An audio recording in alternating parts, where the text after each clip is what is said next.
Olá pessoal, nesse vídeo eu vou falar sobre a história do Bitcoin, como tudo começou.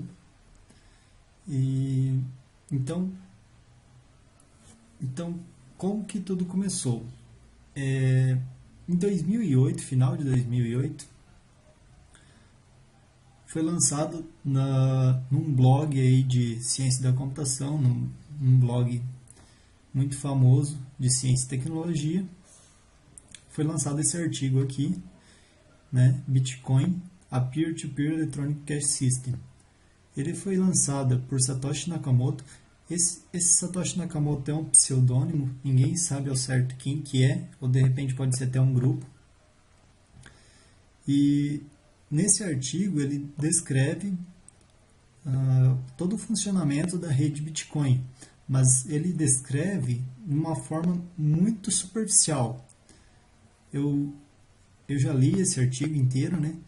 E ele realmente tem partes que ele simplesmente fala bem por cima como que resolve, e aí você vai ter que pesquisar outros assuntos, outras coisas para entender exatamente tudo o que ele quer dizer aqui nesse artigo. Você vai ter que estudar como que funciona a hash, como que funciona a árvore de Merkle, daí a prova de trabalho que ele fala aqui também, né, que é toda essa dificuldade de mineração, que foi tratado até no vídeo anterior, né, a dificuldade de se conseguir achar o próximo hash.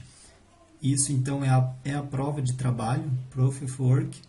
E isso garante que é necessário muito poder computacional para poder alterar ou criar algum dado na blockchain.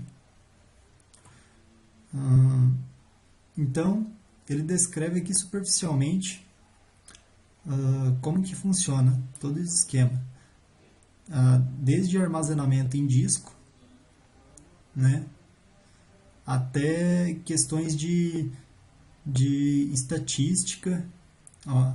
Ele fala sobre privacidade, os cálculos feitos, e ele até dá umas demonstrações aqui de estatística de por que é vantagem, entre aspas, ser honesto do que tentar burlar o sistema. Então ele faz todo um cálculo matemático e umas estatísticas dizendo que é muito mais vantajoso ser honesto do que desonesto na rede. Esse artigo então foi lançado no final de 2008. Não lembro qual que é o blog, mas ele foi aceito pela comunidade. E em 13 de janeiro de 2009, ele começou a minerar. Então Satoshi Nakamoto, para fazer a mineração é necessário um algoritmo específico. Então Satoshi desenvolveu esse algoritmo e ele começou a fazer a mineração em 3 de janeiro de 2009. E ele disponibilizou esse algoritmo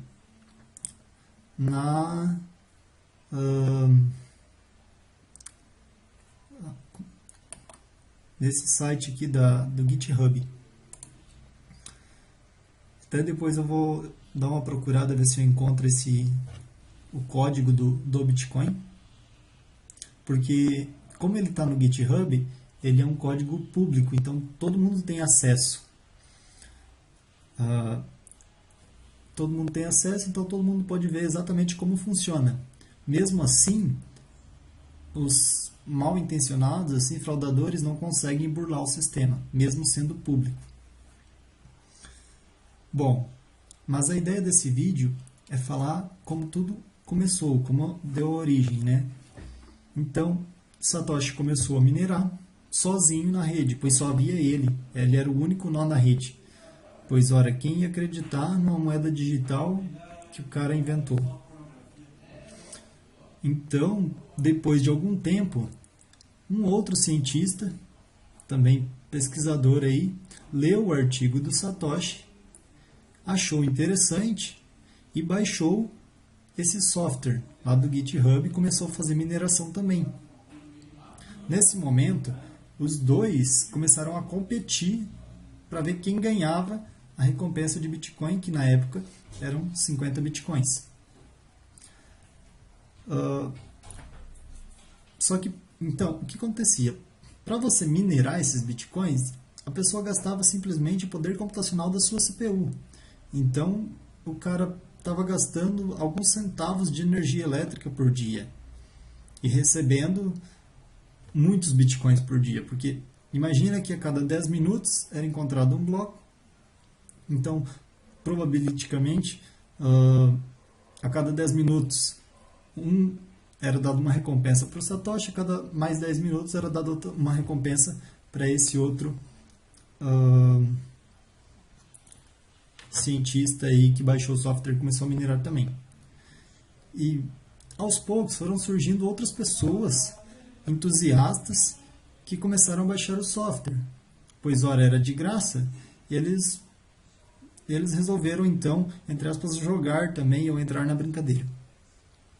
E a rede aos poucos começou a crescer, mas de uma forma muito lenta.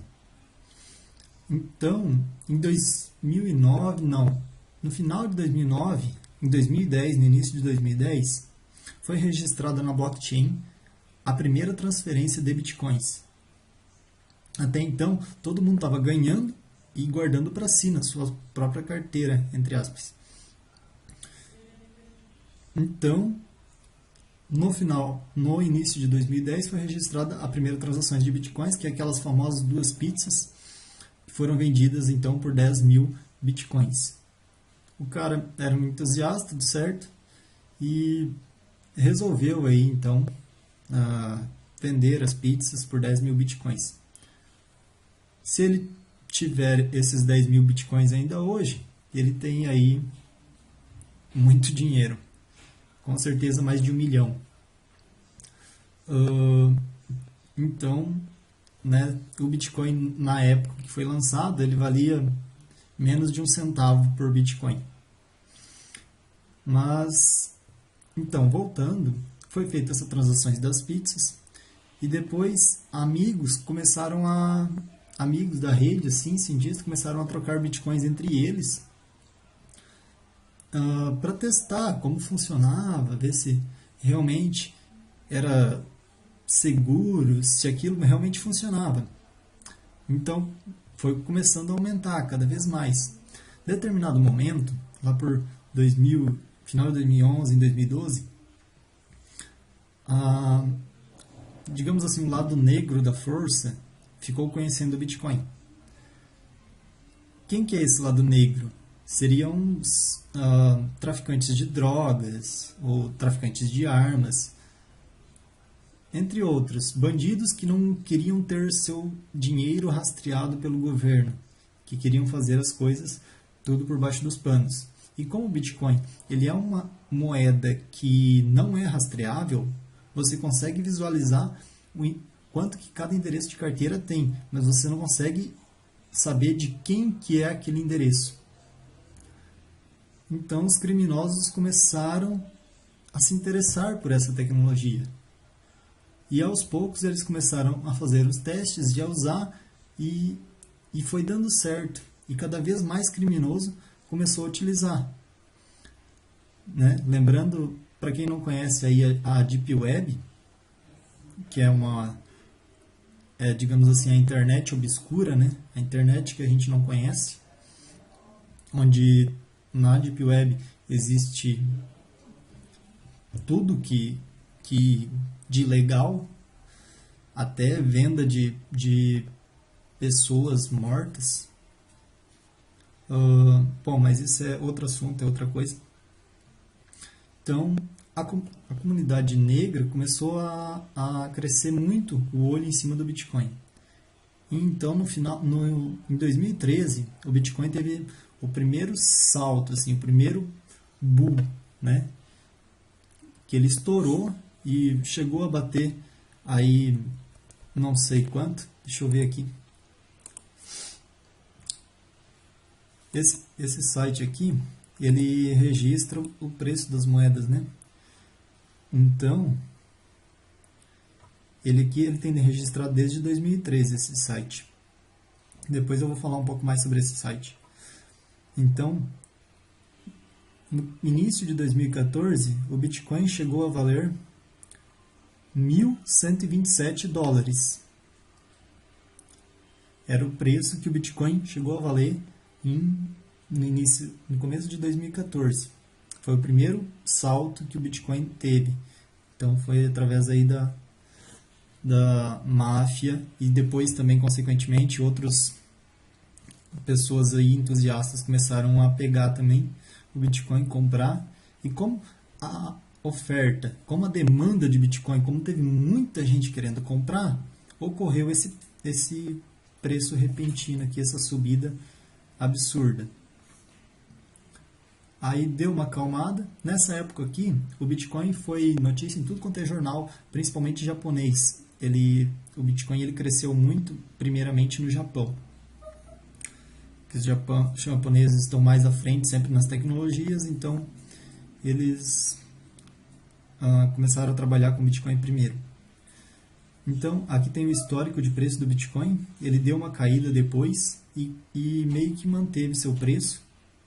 Depois foi subindo gradativamente novamente. E agora, nesse ano de 2007, ele deu um salto estrondoso aqui, onde que atualmente estamos aqui com a 5.590 dólares. Chegou a bater 5.700 dólares aqui no momento, mas está em torno aí de 5.500, 5.600 dólares agora. Então, mais ou menos é essa a história do Bitcoin. No início era apenas o Satoshi, e aí depois veio mais um, baixou o software lá de mineração, depois veio outro e veio outro, até que a rede se tornou grande, se tornou conhecida e hoje é toda essa explosão.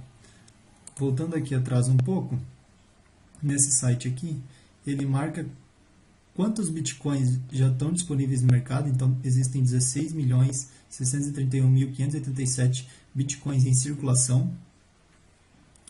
O preço do bitcoin em média, né, que em cada exchange é negociado por um preço, e quanto que existe, quanto que está valendo o mercado de bitcoins, então ele está valendo 92 bilhões de dólares o capital de bitcoin em circulação. É um valor aí bem grande e acredito que vai crescer muito ainda. Aqui eu separei aqui o site do bitcoin.org, depois para vocês derem mais uma conferida, eu já tinha recomendado antes, mas ele é como se fosse um site oficial do Bitcoin. E trouxe também aqui o Bitcoin Forum, que talvez o principal site de discussão sobre o Bitcoin, sobre os novos updates que ocorrem na rede. Então, o pessoal aí, os desenvolvedores, sempre que eles querem discutir alguma nova mudança de tecnologia, alguma nova mudança no protocolo, eles lançam um post aqui. Todo mundo pode ler e até mesmo palpitar, né? Pode até mesmo comentar sobre essa mudança. E obviamente aqueles desenvolvedores que estão há mais tempo no site, eles possuem um poder de voto maior para decidir as questões legais aí, sobre as mudanças. Então era isso por enquanto. Valeu, até a próxima.